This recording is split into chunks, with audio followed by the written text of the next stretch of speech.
வணக்கம் இந்தியா.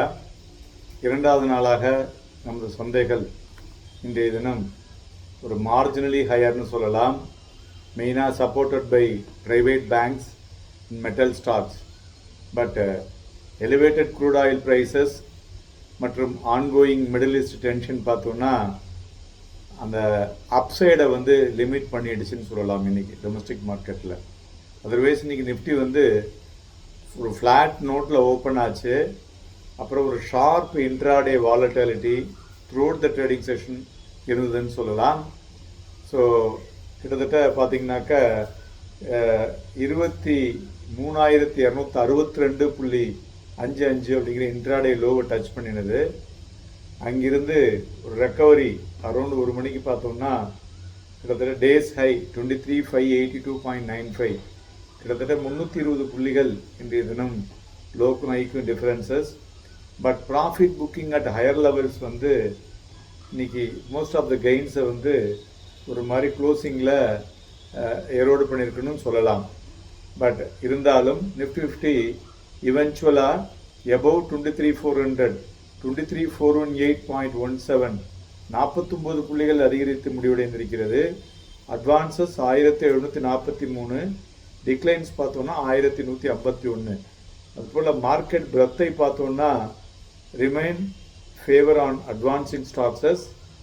58 பங்குகள் 52 வீக் ஹையையும் 53 பங்குகள் 52 வீக் லோவும் 69 பங்குகள் அப்பர் சர்க்கியூட்டு 108 பங்குகள் லோவர் சர்க்கியூட்டை டச் பண்ணியுள்ளது. மேலும் இன்றைய தினம் முக்கியமான விஷயங்கள்னு பார்க்கும் பொழுது பிரெண்ட் க்ரூடு கிட்டத்தட்ட ஒரு 1.5% விழுந்திருக்கு. அப்படியுமே கிட்டத்தட்ட $105 பர் பேரலாக வணிகமாகி கொண்டிருக்கிறது என்று சொல்லலாம்.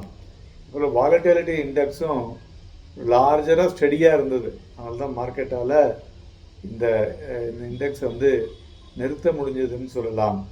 அதுமாரி இந்திய ரூபாயுடைய மதிப்பு வீக்கன் ஆச்சு. ஆனால் அதுக்கப்புறம் settled around 95.75. So broad based interbank dollar demand, then payment linked overseas borrowing ரீபேமெண்ட்டும் இன்றைக்கி இருந்தது ஒரு முக்கிய காரணம்னு சொல்லலாம். அதுமாதிரி துறைகளை பார்க்கும் பொழுது 11 துறைகளில் 4 துறைகள் இன்றைக்கி பாசிட்டிவாக இருந்தது. அதில் மெயினாக metal, mid select and energy ஒரு நல்ல பையிங் இருந்தது. மறுபுறம் IT, auto and reality profit புக்கிங்கில் வீழ்ச்சி அடைந்த துறைகள் அப்படின்னு சொல்லலாம். மேலும் ஏரிய பங்குகளில் Asian Paints, Adani Enterprises, Tata Steel, then Hindalco, Adani Port இவையெல்லாம் ஏறினது. இறங்கினதில் Eicher Motor, M and M, Power Grid, Infosys and Tata Consumer இவையெல்லாம் இறங்கியிருக்கு. அதுபோல் இன்றைய தினம் ஸ்டாக் ஸ்பெசிஃபிக் மூவில் பார்க்கும் பொழுது டுடேயும் ஜுவல்லர்ஸ் ஸ்டாக்ஸ்லாம் விழுந்திருக்கு. டைட்டன், கல்யாண் ஜுவல்லர், தங்கமயில் 0.5%லேருந்து 2% விழுந்திருக்கு. வோடஃபோன் ஐடியா இன்றைக்கி கிட்டத்தட்ட 8% அதிகரிச்சிருக்கு. So it's 52 week high today. அவங்களுடைய போர்ட் மீட்டிங் கூடிய விரைவில் வைக்கிறாங்க. அதில் ஃபண்ட் ரைசிங் ப்ரோக்ராம் பற்றி பேச போகிறோம்னு சொல்லியிருக்காங்க. So that's a positive news. அதேமாதிரி எம்டிஆர் டெக்னாலஜிஸ் பார்த்தோன்னா இன்றைக்கி ஒரு பெட்டர் மூவில் இருக்குது. கிட்டத்தட்ட 8.24% இருந்தது. கம்பெனி ரேஸ் தேர் கைடன்ஸ் FY 27 ஏறி இருக்கு. அதுமாரி மேஜர் கான்ட்ரிபியூட்டர் இந்த நிஃப்டியில் பார்க்கும் பொழுது பாரதி ஏர்டெல் நல்ல ரிசல்ட்டு. அதுக்கு முன்னையே அது 21 பாயிண்ட்ஸ் நிஃப்டி பாயிண்ட்ஸில் ஏறி இருக்கு. எல்என்டியும் ஒரு 15 பாயிண்ட் கான்ட்ரிபியூட் பண்ணியிருக்கு. டாடா ஸ்டீலும் 13 பாயிண்ட் கான்ட்ரிபியூட் பண்ணியிருக்கு. இன்ஃபோசிஸ் கிட்டத்தட்ட 13 பாயிண்ட்ஸு கீழே இறக்கிடுச்சு. எம்என்டமும் அதேமாதிரி ஒரு 13 பாயிண்ட்டை கீழே இன்றைக்கி இறக்கின பங்குகள்னு சொல்லலாம்.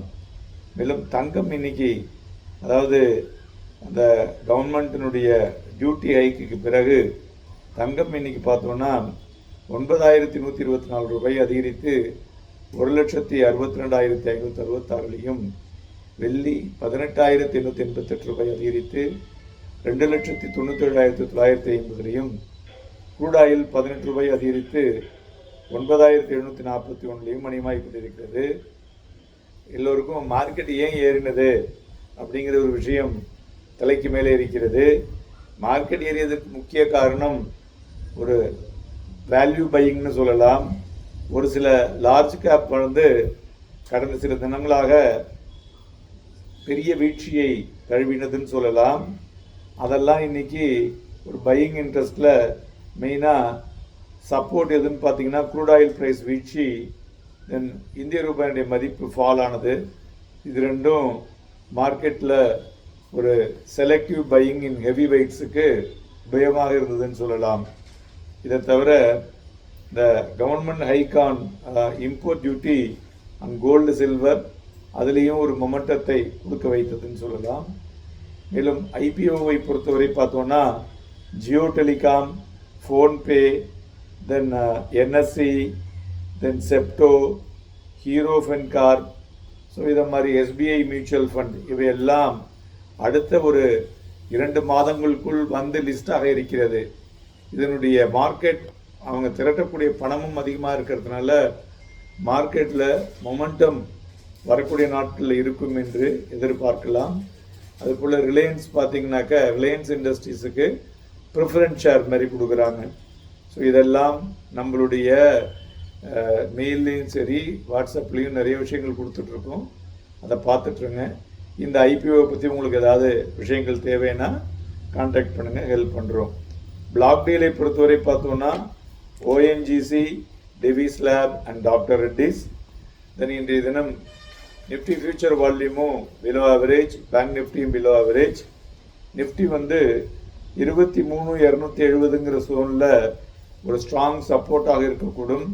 அதுபோல் 23,550, 23,600 ஒரு ஸ்ட்ராங் ரெசிஸ்டன்ஸ் ஜோனாக இருக்கக்கூடும்.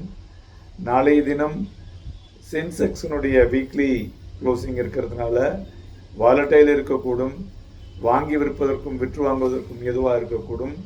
இருந்தாலும் நாளைய தினம் ட்ரம்ப் மற்றும் சைனா பிரசிடென்ட் சிங் 2 பேரும் மீட் பண்ணுறாங்க.